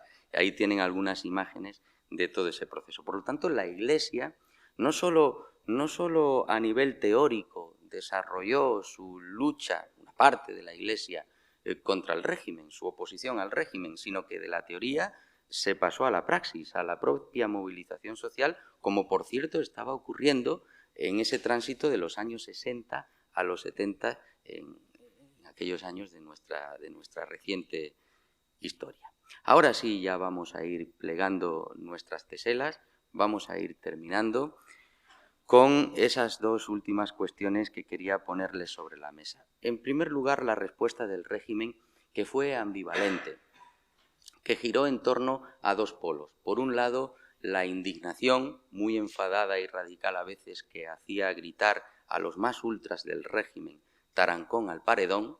Y aquí no debemos olvidar otro aspecto. Si la Iglesia es un todo complejo, con gradaciones y distintos colores, también el régimen lo es. No todo el régimen es ultra, no todo el régimen es búnker. También hay un sector posibilista, por cierto, a partir del cual saldrá el pacto con los posibilistas del otro lado de la oposición, que generará la mutación progresiva de dictadura en democracia. Por lo tanto, claro, el sector ultra gritaba Tarancón, este traidor, al paredón. Por ejemplo, lo hacía, se emitían esos gritos y se escuchaban en el entierro del almirante Carrero Blanco, pero otro sector pretendía la contemporización, el intento de pactar, de no llegar a esas situaciones tan difíciles. El propio Franco recomendaba a algunos ministros: no comáis carne de cura porque la carne de cura se indigesta, es decir, tranquilidad, no acabemos con esta radicalidad, entre otras cosas porque Franco, como digo, era un ferviente católico y en esto estaba de acuerdo con Torcuato: no comamos carne de cura que se nos indigesta.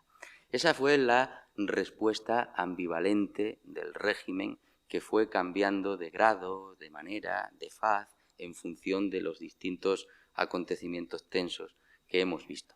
Y la consecuencia ya está dicha y con ella termino. La consecuencia, yo creo que gráficamente se refleja muy bien en ese edificio, en la llamada cárcel concordataria de Zamora, que se construye en 1968. Voy a utilizar una frase del profesor Moradiellos, que escribe en su libro sobre la España de Franco. En aquella frase, en aquella cárcel donde iban a parar los sacerdotes díscolos, como consecuencia de toda la tensión previa vista, en aquella cárcel de un régimen declarado católico, confeso, había más sacerdotes presos que en todas las cárceles europeas, incluyendo las de Europa del Este, lo cual era la muestra palpable de esa consecuencia de todo este proceso que rápidamente hemos analizado, que era que el pilar se estaba quebrando irremediablemente. Uno de esos pilares, la Iglesia, se quiebra prácticamente, se tambalea hasta quebrarse a mediados de los 70 e inicia una apuesta por la democratización junto a otros sectores de la sociedad española. En definitiva, lo que nos demuestra toda esta historia contada con brevedad es aquello que Heráclito de Éfeso brillantemente escribió mientras veía correr el río: nada es permanente excepto el cambio. De la cruzada a la cárcel concordataria, fíjense ustedes. Muchas gracias.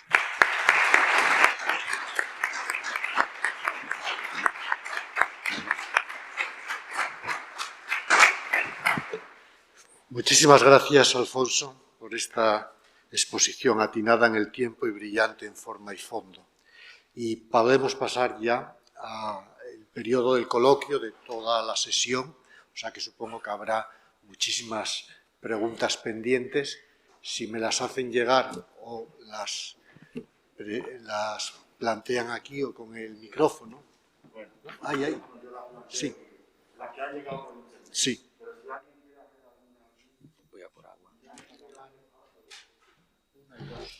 Sí, bueno, pues venga, vamos a dar primero paso a una o dos preguntas en sala y luego leo dos que vienen también a través de la red. Adelante, Santiago. Bueno, yo quería hacer dos. De las dos últimas conferencias. Lola, si puedes subir, sube. ¿Se oye bien? Sí. Sí, quería hacer dos. Israel. Coge un una asiento. de las dos últimas conferencias. Y José Antonio, ¿dónde está? Alfonso. Santiago. Más pegado. Toda la documentación, la estadística, naturalmente la habrá tomado de fuentes de la Iglesia.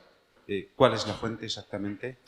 Bueno, las he tomado de estudios que efectivamente analizan fuentes de la Iglesia, ¿no? O sea, ahora tendría que consultar los estudios, pero sí son estudios de fuentes de la Iglesia, claro. Sí, pero no acceso directo, digamos, por ejemplo, al archivo de la Conferencia Episcopal o algo así, ¿no? No.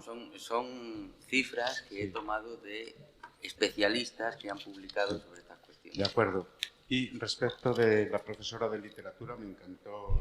Lo único que lamento es que no hubiera habido más tiempo, más lentitud en la exposición y quizá el análisis de alguno de los personajes.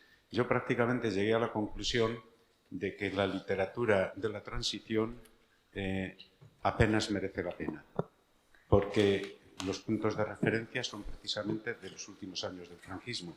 Y me estoy refiriendo, por ejemplo, a Miguel Delibes, a un determinado Cela, no a todo Cela, a Sánchez Ferlosio, por ejemplo, autores de este tipo. Sin embargo, igual que había buenos columnistas en la prensa, yo he hecho en falta una literatura de relevancia nacional, aunque es evidente que tiene que pasar el tiempo a restablecer la criba, especialmente en los años 80.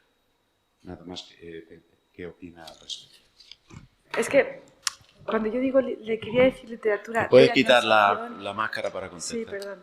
Es que el problema que tenemos en España es la periodización. Es decir, esa manía de crear generaciones, de crear tiempos. Y el tiempo es demasiado corto. Entonces, no existe una literatura de la transición que se generó con la transición a raíz de la transición.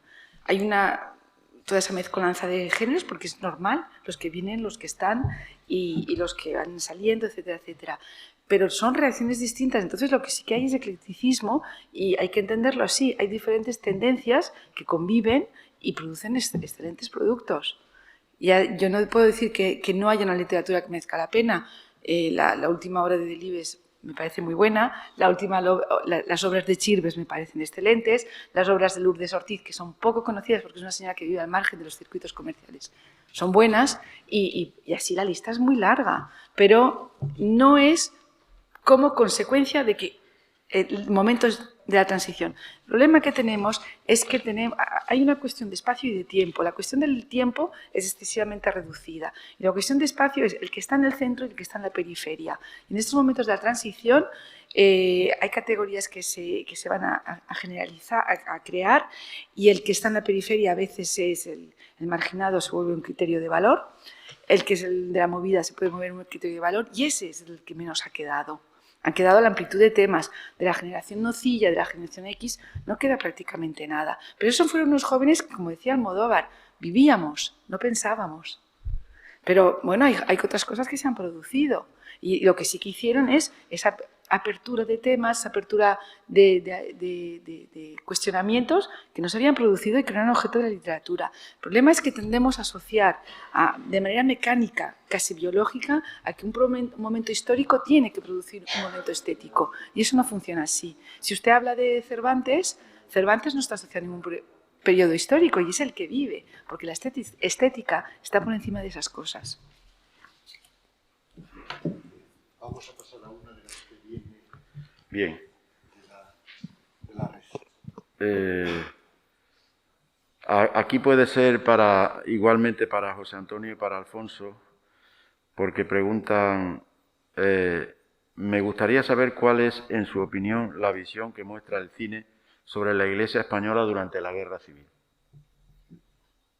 Yo creo que más para José Antonio, pero tú también puedes opinar, ya que has hablado de la Iglesia. La visión que muestra el cine de la Iglesia durante la Guerra Civil. Durante la transición. Sí. Bueno, pues eso, la verdad es que es interesante, porque la presencia de la Iglesia durante la transición, en la cinematografía que aborda la Guerra Civil, un tema concreto, bastante concreto el que he abordado, decrece bastante con respecto a las épocas anterior y posterior a la transición. Es decir, durante aquellas etapas a las que yo me he referido anteriormente, el primer franquismo, la posguerra, y el segundo franquismo, aquel que empieza con la época del concordato en adelante, del desarrollismo y tal, la presencia de la Iglesia es bastante fuerte. En concreto, la primera etapa, la Iglesia representa el elemento claramente martirizado y exento de toda culpa. Estoy recordando ahora, a bote pronto, la célebre escena de la captura, de raza, pillaje, ¿no? Pillaje y ejecución, fusilamiento de todos los integrantes de un convento. En la película Raza, ¿no? Célebre película Raza, que fue un verdadero manifiesto cinematográfico del franquismo, ¿no? Una superproducción a bombo y platillo, y en la que entran unos milicianos con todos los tópicos patibularios que se hacían en la época, ¿no? Violentos, casi infradotados para el lenguaje, desdentados, y empiezan a hacerse con el control de la situación, arrancan a niños de las manos de a niños huerfanitos y expósitos de las manos de los religiosos, y estos no se defienden, sino que simplemente se dejan hacer, se dejan poner en fila, van hacia una playa y allí como corderos son fusilados, ¿no? Esa es la imagen que proyecta el primer franquismo sobre la Iglesia. El segundo franquismo empieza a remodelar un poco este mensaje. El segundo franquismo, cuando trata de la guerra civil, la Iglesia no aparece tan mezclada o tan claramente ligada a fenómenos bélicos. El segundo franquismo trata de romper su nexo claramente con los episodios al menos directamente violentos. Ya no aparecen tantos fusilamientos, tantas escenas, pero sí que aparecen muchos curas. Hay un cine, una clarísima presencia además del elemento de la jerarquía católica en el régimen. Se ha sustituido el elemento básicamente falangista por el elemento católico, y eso se refleja en que los religiosos, sacerdotes, frailes, etcétera, etcétera, protagonizan muchísimas escenas, muchísimas películas, y son los nuevos héroes. Es un cine en el que la figura del héroe militar es sustituida por la del héroe religioso, que tiene sus propias armas, no evidentemente las armas de fuego, las armas de bala, sino las armas de la persuasión, las armas de la inteligencia, y aparecen muchísimas películas donde hay el clásico cura que actúa como el que arregla los males y las lacras de las familias. Dispersión familiar, desestructuración familiar. Estoy pensando, por ejemplo, en la película de Fernando Fernán Gómez, protagonizada por él, Bala Rasa, que lo representa perfectamente, que era un antiguo oficial del ejército, borrachín y pendenciero. En los años 50 se mostraba la cara menos favorecedora del ejército durante el franquismo, es decir, las farras, el juego, el alcohol y tal, y decide recomponerse moralmente. Entonces la película se inicia con esa transición del personaje que va a un obispo, le dice que quiere reconvertirse y que puede hacer mucho mejor por la sociedad, en lugar de estar armado y uniformado con la casaca, pues estar uniformado de otra manera, con la sotana, y entonces empieza a arreglar Es decir, que la figura de la Iglesia también va evolucionando. Durante la transición esa presencia es mucho menor, y va otra vez a renacer, podríamos decir, o a resurgir en una etapa del cine sobre la guerra civil a la que no he tenido tiempo de hacer mención, que es justo la de la segunda democracia. A partir de los años 90, hay una película que yo creo que marca, si hubiera que buscar una cesura, en el año 95-96, Vicente Aranda hace Libertarias, y es una película en la que se marca un punto de inflexión porque empieza una nueva narrativa en donde vuelve a aparecer la Iglesia, pero no para ser objeto de alabanza, sino todo lo contrario. Curas obsesos, curas pedófilos, curas militarizados, curas inhumanos, etcétera, etcétera, como pueden imaginarse. Es decir, se asimila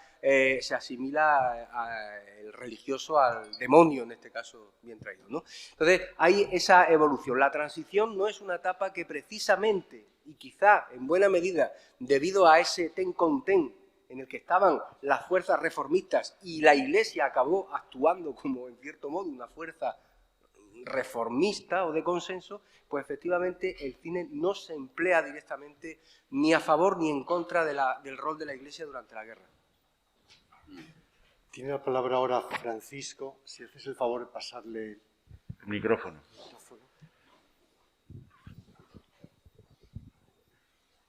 Sí, bueno, ¿está activado? Dale a ver si suena. Dale arriba, a ver. Vale, enhorabuena a todos los ponentes. Mi pregunta era para el profesor Pinilla. Ante las cifras quizás tan bruscas de descenso en lo que respecta a ordenaciones sacerdotales y a personas en los seminarios, por así decirlo, ¿ha ahondado por casualidad más en las causas de esa brusquedad en el descenso de las cifras, que puedan explicar quizás algo más el hecho de que sean tan Sí. alguna causa más aparte del relevo generacional o alguna explicación? Porque el hecho de que sean tan llamativas, desde mi punto de vista, responde a algo más que el relevo generacional. Sí, además del relevo generacional, pues hay una causa fundamental que tiene además muchas derivadas, que es el proceso que también he comentado de secularización de la sociedad española. Es decir, hay otros horizontes, hay otras posibilidades, hay otros universos mentales más allá del catolicismo o el nacionalcatolicismo imperante de los años 50. Estamos ya en los años 60, la sociedad está transformándose aceleradamente como consecuencia del plan de estabilización del año 59. Hay una apertura, por ejemplo, económica al turismo, hay nuevas formas de entender la vida con la que te relaciones, aquello del bikini que se decía, ¿no? Y En fin, esto es una frivolidad, pero evidentemente hay un cambio social muy profundo a todo nivel. Hay un cambio social estructural, yo diría, en los años 60 como consecuencia de ese desarrollo económico, que es una de las causas de la transición, que lleva aparejado un cambio cultural y de los comportamientos sociales que acaban manifestándose también ahí, en esos aspectos concretos de sacerdotes que abandonan o que ya no se ordenan porque son otros sus horizontes profesionales. La profesora Ángeles González. Bueno, pues en primer lugar, enhorabuena a todos y muy rápidamente tengo tres cuestiones que plantear. Para el profesor Israel San Martín me gustaría preguntarle por la movida, si el fenómeno puede entenderse como español o si puede hacerse extensivo a otros países que sufren procesos transicionales, aunque sean con modalidades distintas.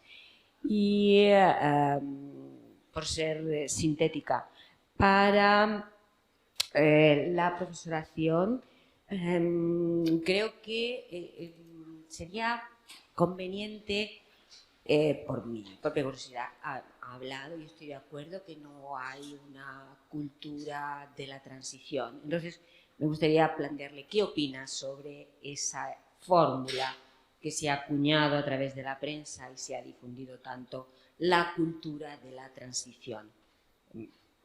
¿Entiende lo que...? Y para el profesor Pinilla, pues enhorabuena, me parece que pedagógicamente es más que sugestivo. Y por añadirle teselas, yo creo que se pueden añadir muchísimas al tema, evidentemente, pero a mí me interesaría, porque creo que ayudaría a explicar el proceso de transición, que ese despegue de la Iglesia contribuiría a explicar la actitud de la izquierda. Es decir, no puede reactivarse en la transición el anticlericalismo que había caracterizado a las izquierdas españolas precisamente por ese despegue de la dictadura y esa cercanía al movimiento obrero. Simplemente. Ponemos la tesela.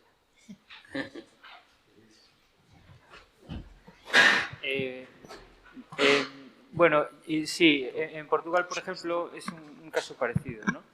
Lo que pasa es que no tiene tanto bombo.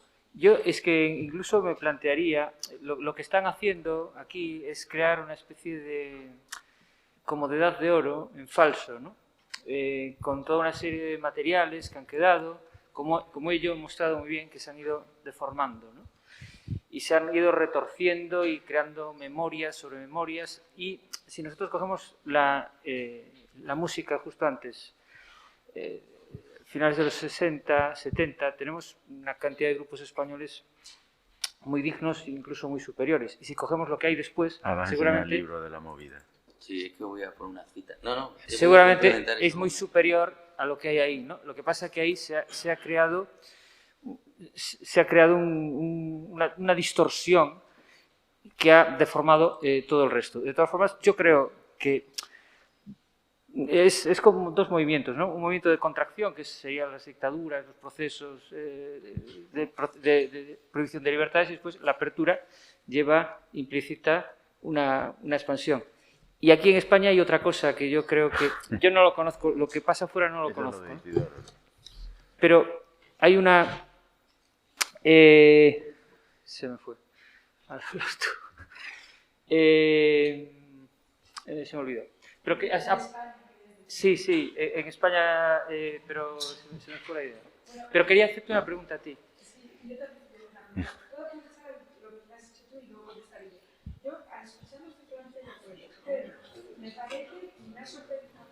Sí, que estaba totalmente de acuerdo cuando le he escuchado lo que se ha dicho, pero al escucharle y al ver esquemáticamente esos conceptos claves, pues, ay, no sé dónde lo he notado, pero vamos, cuando estaba dando el perfil de este tipo de personaje, yo no veía ninguna modernidad en él.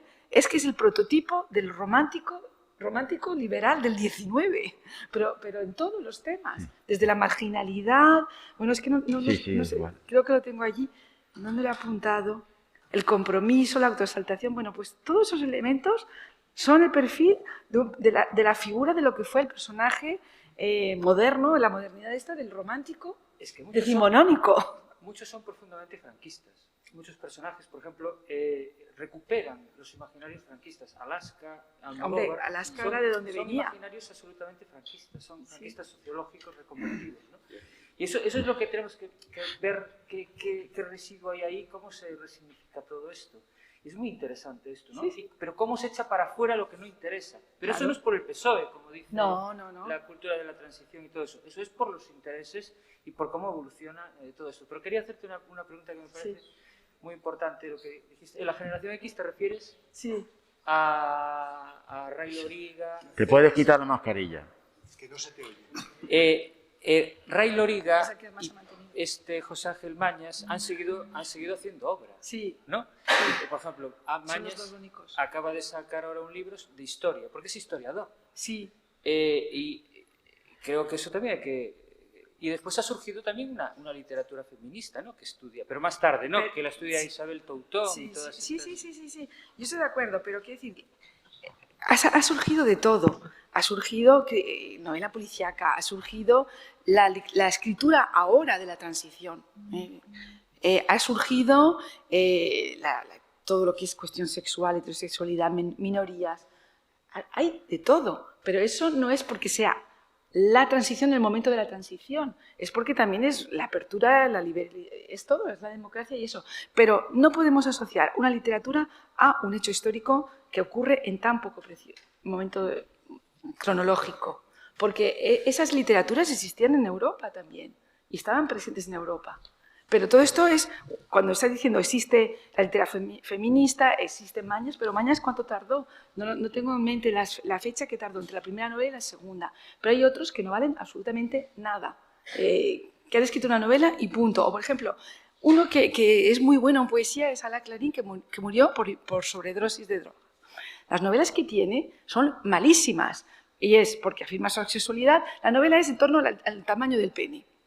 Y luego él tiene una poesía donde tiene un problema de identidad, de afirmarse como homosexual, el problema que tiene en el entorno familiar, de encontrar en el entorno de amigos, para encontrar una estabilidad emocional y una subjetividad y una reflexión sobre su identidad, que es excelente.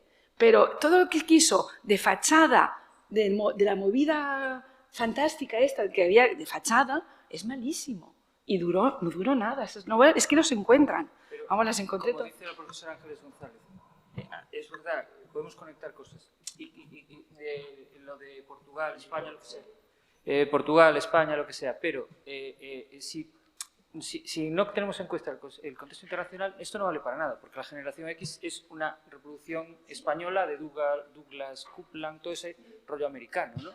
Y la movida, nosotros somos tan adanistas que la queremos explicar en una clave española, pero es que eso no tiene ninguna clave. Y ahora vuelvo a lo que iba a decir.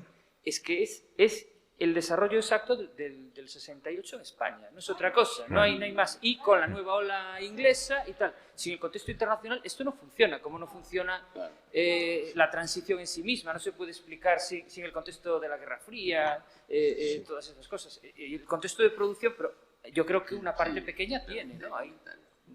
Ese momento de apertura es riquísimo. Por ejemplo, les digo, a mí uno de los autores que yo prefiero es Luis Landero. Y Luis Landero, él dice que hay una revolución en cada novela que escribe, pero él va a optar por otra vía distinta. Él dice entre la plaza, y él siempre habla de Alburquerque, y se ubica esa plaza con el ayuntamiento que está detrás y el palacio, el castillo que hay. Y él dice, entre el palacio y la plaza, yo prefiero la plaza. Y la historia anónima de esta gente que está sentada en los bordes de la plaza y que cuando él cuenta una anécdota muy graciosa, que es cuando pasa o llegaba algo o ocurría algo, la gente agitaba los pies y se quedan todos grabados los agujeros que hay en el borde del muro. Dice, esa es la historia anónima de nuestro pueblo y esa es la historia anónima que hay que contar. Y él opta por esta vía, que es tan legítima como el que va a optar por la sexualidad, etcétera. Pero no hay que olvidar, si nosotros abrimos un periódico de los años ya 60, vamos a ver todos los movimientos hippies, vamos a ver muchas fotografías y todas esas imágenes circularon y no son tan novedosas. Y luego, desde el punto de vista estético, estamos en un momento del formalismo, es decir, todas las grandes experiencias que están conectadas con el nouveau roman Francia, pero con todas las tendencias estéticas también americanas, con la novela policíaca y demás, y todo eso se refleja en España. Goytisolo enseguida habla, por ejemplo, estoy pensando en Antagonía, empieza a escribir una novela que parece que va a escribir sobre la guerra civil, y va a jugar, y es una literatura donde va a defender la autonomía de la literatura para crear mundos, y él es el Dios de la palabra que va a crear ese mundo. Y eso es paralelo a otras obras donde va a denunciar, se va a denunciar, pues, por ejemplo, esa inoperancia, donde llegó las luchas de los estudiantes por ejemplo, lo que hacía de Lourdes Ortiz o de otros autores. Es que está todo convulso y hay que recuperar a los exiliados. Y se recupera la obra que se publicó en América. Es riquísimo, es un caleidoscopio, pero podemos decir que eso dura en ese momento. No, eso se está produciendo incluso hasta en la actualidad. Y que ahora Ray Loriga afirme su obra y esa afirmación nocilla se está produciendo mucho más tarde que en esos años 92, etcétera, etcétera. Los procesos de creación son mucho más tardes, son como los cambios generacionales de una familia. ¿Cuándo cambian las mentalidades? No cambian en 2 años, hay que esperar varias generaciones. Y es así. Y no se puede separar de Europa. Una última, solo una cosa. El ejercicio que he hecho yo es absolutamente grosero, en el sentido de que la movida no se puede estudiar así partida, ¿no? Y la única persona que la ha estudiado entera, que es la moda, la música, el arte, ha sido una francesa. Es un libro francés que hay, que ni siquiera es historiador. Sí, ese libro es fundamental para entenderlo. Porque además es la única que coge un texto y dice con el texto, mi perro tiene el pelo azul, ¿no? Y dice, y eso es la verdadera sentido, la idea entera, no un trocito de la idea, ¿no? Bueno, pero es que luego ha habido mucha moda y mucha exaltación de la movida. Cuando los vemos a veces todavía parece que sea el gran boom creativo y es más un epifenómeno. Alfonso quiere compartir con nosotros un texto que ya lo habréis leído todos ustedes, de un profesor de filosofía de aquí que ha reflexionado sobre la movida. Es un libro que va a salir, ¿no? Es que estáis ahí discutiendo sobre la conceptualización de la movida y viene Isidoro Reguera y mira lo que nos dice, que es muy provocador pero muy interesante, ¿no? La movida no tiene concepto, no fue nada, concluyamos así. Sí, la intentamos... Eso lo dicen ellos. Claro, lo dicen. Es que eso lo dicen esa ellos. Es la base. Pero eso es la farsa, Claro. Quieren que la traguemos. Pero a mí es muy interesante, sí. Y ahora tiene la palabra otro regalo para Navidad.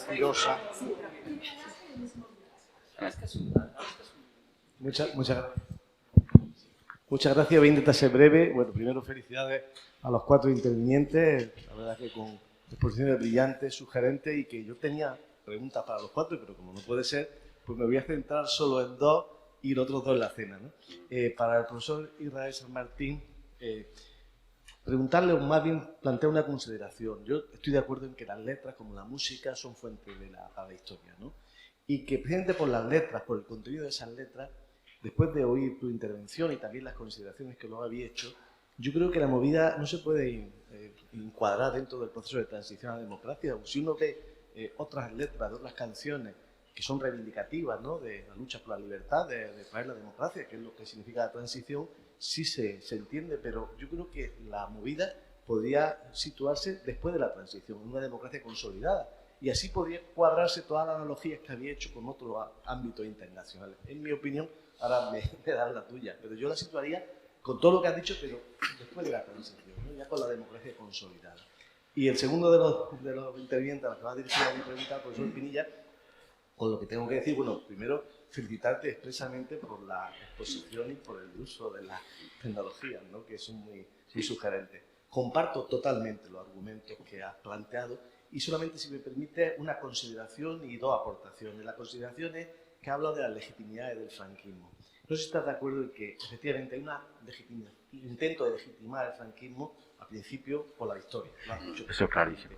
Y luego has dado el salto a la legitimación de la transición, ¿no? Pero en medio, en los años 60, se intenta una legitimación por el bienestar. Por el desarrollismo. Sobre todo coincidiendo con el 25 aniversario, ¿no?, de los 25 años de paz. Entonces, digo porque me ha parecido un salto con un vacío que fracasó en cierto modo porque no consiguió esa legitimación, pero la que se legitimación intenta. de ejercicio que se llama. Claro, Mira, pero que se estoy intenta. trayendo Estamos aquí no solo porque hemos ganado la guerra, sino porque hemos tenido la paz y el bienestar para el Y la prosperidad. Totalmente. La consideración y luego las dos ideas complementarias.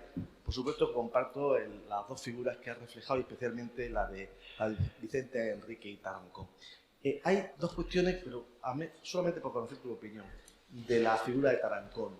Una es la homilía que pronuncia en el acto de la ceremonia de entronización del rey Juan Carlos. El contenido es un texto que yo aconsejo a todos los que están aquí presentes que lean, que busquen, incluso encuentren en internet. Es increíble además que no pasó, al parecer, por el filtro de la Casa Real, sino que directamente él lo escribió y parece sorprendente y desde luego un texto muy destacable que en una fecha tan temprana como noviembre del 75 ese hombre escribiera y dijera lo que dijo en ese momento. Y lo segundo, su decisión, o él al menos presumía así en la entrevista de haberla adoptado, de no fomentar la creación en España de un partido demócrata cristiano. Porque no quería que nuevamente la Iglesia se posicionara partidistamente, políticamente, en el escenario público, ¿no? Y además porque es verdad que, digamos, los valores del catolicismo político estaban ya presentes, o iban a estar presentes en muchas otras fuerzas. Desde los sectores que estaban en Intolerancia Popular, los que estaban varios por ciento dentro de la Unión Centro Democrático, las propias ofertas de la democracia cristiana, tanto de Ruiz Jiménez como de Gil Robles, e incluso dentro de los partidos de la izquierda obrera, porque tanto en el Partido Socialista como en el Partido Comunista y otras organizaciones había marxistas cristianos que podían representar esos valores, ¿no? Entonces, muy brevemente, disculpadme la velocidad, pero era para no robar tiempo, Totalmente. saber también tu opinión sobre esa... Estoy de acuerdo contigo. Estoy de acuerdo con las tres cuestiones. La legitimación de ejercicio que propone el franquismo, que os hemos traído, además de la victoria, la paz y el bienestar y el desarrollo económico, y luego esas dos cuestiones sobre Tarancón, a la que yo incluso añadiría una más. Él no pronuncia la homilía ni celebra la misa del entierro de Franco, sino una previa. Él maniobra porque no quiere estar ahí. Entonces, al final, no sé si es el cardenal primado de Toledo, creo, o algo de eso, el que finalmente... El Marcelo González, sí. Una misa concelebrada por todos los obispos. Con todos los obispos. Decía él que eso no ocurría nada más cuando murió un papa. Eso. Y que entonces que él entendía que era mejor un simple te deum, es decir, él aminora eso, sí. de las categorías, que yo tampoco conozco mucho, de las categorías de los oficios no religiosos, pues aminora, ¿no? Y luego hay otro personaje, su segundo, ¿no? Martín Patino, que es fundamental también, ¿no? Es que si nos ponemos... Hermano. Pues son nuevas teselas, pero sí. A ti. No te puedo... yo soy enormemente jerárquico. Si tú me dices que no, es no. Porque tú eres un especialista que tienes autoridad sobre el tema. Entonces yo no puedo llevarte la contraria a un especialista como tú, ¿no? No soy tan osado, ¿no? Pero yo... No, lo digo en serio. Pero quiero... No, pero quiero decirte que eso... Hay algunas cosas que refuerzan tu tesis, ¿no? Por ejemplo, el pasotismo, el descompromiso, refuerzan esa tesis tuya, que eso sería ya una cosa de otra índole. Posterior, ¿no? Pero yo ahí añadiría la juventud como sujeto social, ahí no sé cómo lo colocaría. Después la relación entre política y cultura, ¿no? Que esa es una cosa que los especialistas que hacéis la transición también tenéis que resolver en algún momento, ¿no? Que es cómo relacionamos la política con la cultura. Si la cultura es únicamente una especie de residuo de la política o si la cultura son simplemente el resultado de políticas culturales, ¿no? Si existe una diferencia entre política cultural y cultura en sí misma. Se retroalimentan, ¿no? Yo creo que se retroalimentan. Claro, y si se retroalimentan, entonces también podemos situarla un poquito antes y que forme parte. Si cogiéramos los grupos de un poquito antes de la transición, es que aquí hay un problema que está sin explicar y es cómo se pasa de los grupos estos que luchan por la democracia a esto, ¿no? Y de los cantautores a la movida. Exactamente. Y ahí hay unos grupos intermedios que son Burning, Ramoncín, toda una serie de grupos que están ahí en el medio que no están del todo. Y después, yo creo que la parte que está sin estudiar, que son los chichos, los chunguitos, el heavy metal, está tremenda. Es curioso que en España el heavy metal llegue en una editorial del Opus Dei, Chapa, que es el Opus Dei. Es fantástico. O sea, tú si coges el último libro de Tibu, que es te cuenta todo eso y ves cómo convive todo. La iglesia, la droga, la transición, la no transición y la política y era comunista y no sé qué. No sé, pero yo me insisto, no te puedo llevar la contraria. Enrique, déjame una. Pero, ¿hay alguna pregunta? Sí, para decir una cosa solo. Sí. Antes de terminar, te paso la palabra, pero no quiero dejar de decir una cosa. Va en la línea de lo que decía mi colega, y también de lo que subyacentemente tratas de decirnos tú a la manera gallega. Para mí la transición, por ejemplo, es Nacha Guevara y su canción Libertad. O sea que hay muchas transiciones, tantas casi como personas que la vivieron, la sufrieron o la experimentaron, ¿no? Tienes la palabra. Sí. No, decía que como estamos ya fuera de tiempo, pues hay algunas preguntas más, pero las vamos a dejar para mañana porque están muy relacionadas con algo que ha sobrevolado aquí todo el tiempo, que es el quebrantamiento de la memoria, el quebrantamiento del consenso sobre lo que es la transición como régimen fundacional de nuestra sociedad. Esto está sucediendo ahora, las preguntas lo manifiestan, pero además hay visiones incompatibles. Es decir, se echa la culpa a unos u a otros, como si unos y otros estuvieran ocultando la verdad de las cosas. Es decir, que de alguna manera se está descomponiendo ese edificio que se formó entonces. Y eso lo vamos a ver mañana. Si ese edificio puede ser remozado o amenaza ruina, ¿no? Bueno, pues mañana a las 10, desde las 9:30, si es posible, estáis aquí para empezar en punto. A las 10 tenemos la conferencia de Arcadia Espada, ¿vale? Venga.